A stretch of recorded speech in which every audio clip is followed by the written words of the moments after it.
আমরা মূলত ইসলাম বিশ্ববিদ্যালয় মিউজিক অ্যাসোসিয়েশন। আমরা এখানে এসেছি গান করতে। আমরা একটা সময় ছিল যখন আমরা আগস্টে মন খুলে গান করতে পারতাম না, আমাদের উপর চাপিয়ে দেওয়া হয়েছিল জোরপূর্বক আগস্টের শোক।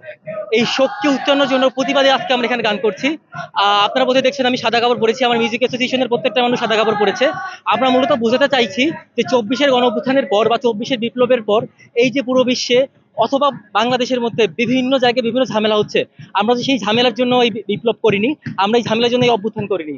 কিন্তু ঘুরে ফিরে যে এই ঝামেলা হচ্ছে, আমরা নিজেদেরকে বুঝাইতে যাচ্ছি এই গানের মাধ্যমে যে আমরা চাইছি শান্তি। আয়োজনটা অনেক ভালো লাগছে এবং আমি শুরু থেকে এখানে আছি, অনেক এনজয় করছি। আর এটা অনেক ব্যতিক্রমী একটা আয়োজন। এরকম আয়োজন আসলে সচরাচর ক্যাম্পাসে পাই না। তো আমরা চাই যেন বারবার এরকম আয়োজন ক্যাম্পাসে পেতে। তাছাড়া আমাদের ছাত্র হিসেবে যে মানসিক বিকাশ বা আমাদের মনন বিকাশের জন্য এরকম আয়োজনের অনেক দরকার আছে। অনেকদিন পরে এরকম কিছু একটা আয়োজন করা হয়েছে, যারা করছে তাদের আসলে অনেক থ্যাঙ্কফুল আমরা সবাই ইবি থেকে। আমরা আসলে এরকম কিছু পাই না, এরকম এনভায়রনমেন্ট যেখানে আমরা এনজয় করতে পারবো। আর আজকে যে এনভায়রনমেন্টটা পুরা ইবিতে মনে হচ্ছে যে একটা জমজমাট অবস্থা আছে। আমরা হলাম ইসলামিক ইউনিভার্সিটি মিউজিক অ্যাসোসিয়েশন। আমরা ইসলামিক বিশ্ববিদ্যালয়ের একটি সাংস্কৃতিক সংগঠন যারা গান করে বেড়ায়। তো আপনারা সবাই হয়তো অবগত থাকবেন, আজ থেকে 1 বছর আগেও এই আগস্ট মাসে আমরা গান করতে পারতাম না।